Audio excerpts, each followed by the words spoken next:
series coming in June to NBC.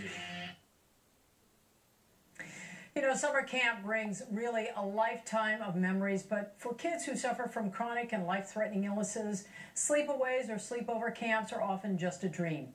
Until now. Take a look at Dream Street. Most of these children have life-threatening, if not terminal illnesses. In this place, they are just kids, and they can just be kids. Some kids get 1 med a day, some kids get 20. This is a chance to see them have some fun in their lives, for whatever time in their life they still have. In my professional life, I have never seen any program that works the way this one does. The kids, I mean, they spend so much time in the hospital, and so much of their life is taking medicine. We basically run a small hospital here. You don't have to worry because they can help you. It makes it a lot easier. Everyone here is a volunteer. We all take a week off in order to come down here and take care of the kids. There is a group of plus or minus 80 people for 100 children, and they take their vacation time, and they come and they dedicate a week to being here with these kids. This place is a place that's really all about love, and everyone's here because they want to join together in a place that's an escape. I was born with cystic fibrosis. It's a genetic lung disease. I was diagnosed with my cancer when I was 15 years old. I was diagnosed in October 2002 with thyroid cancer. Dream Street changed my life and made me what I feel is a better person. And I think it's nice to come with a unique understanding of being sick and being hospitalized. To have cancer and feel completely isolated and alone and different than anyone else and have no hair and being called a boy, you know, you don't feel like you fit in anywhere. And then you come here and you're part of a family. People care about you for you and you just fit in. It was the most amazing experience. We're a really small little mom and pop fundraising group with not many corporate connections or anything, so we just work really hard and we put on some fundraisers, and it's a ton of money, a ton of effort, and a ton of time to make this camp happen. And you know, every year we just struggle to get enough to get as much here as we can for these kids to make it the most amazing week of our lives. And so it's not uncommon that these kids come to camp, have an incredible week, and then you get a letter a week or 2 or 3 later that they passed away.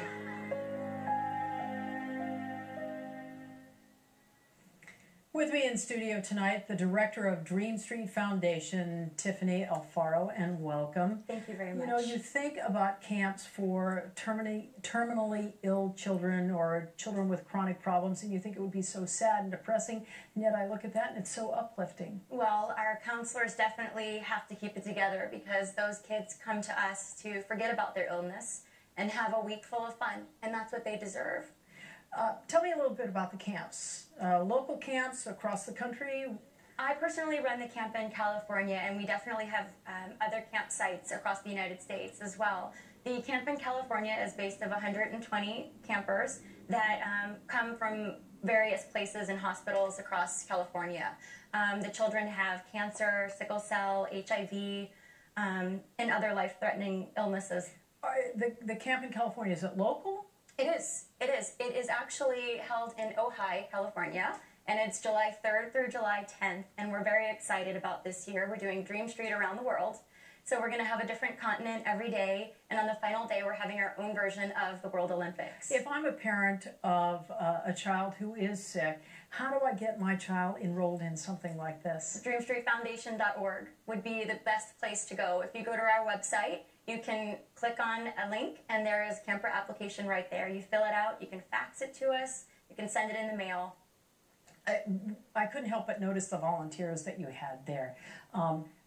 Likewise, if I would want to volunteer my time, are there any special needs? Are you looking for people with medical backgrounds? I mean, how do you get involved in something Absolutely. like this? Well, we definitely have hematologists and oncologists with us around for the entire week, and we have our medical team is composed of registered nurses And we have firemen, we have moms, we have directors, we have producers, we have teachers. It's a wide variety of volunteers that we have with us. If you had a wish list and you needed something as director of all of this, what would it be?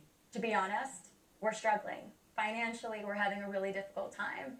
It's hard. I mean, I'm bringing in 120 children, and we're small mom and pops. We don't have a lot of sponsorships. So in order to make this happen, typically it takes about $250,000, and we're barely making $200,000. So it's a lot of creativity on my end, and how am I going to make this happen?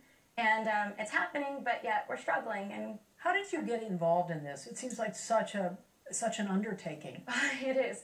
My husband introduced me to one of the founders, Patty Grubman, and she took me under her wing, and I fell in love with the program. I fell in love with the kids, and then I had my own children. So now I'm the director of the camp with two small children running around, a 3-year-old and a 4-year-old. And I'm very blessed that I have healthy kids. You know, I couldn't help but notice in that piece that we showed just before we came on the air as well, there was a young lady who talked about how she was there as a camper, and now she's working forward as a volunteer. Yes. And you know what? That happens so often. Many of my volunteers are survivors.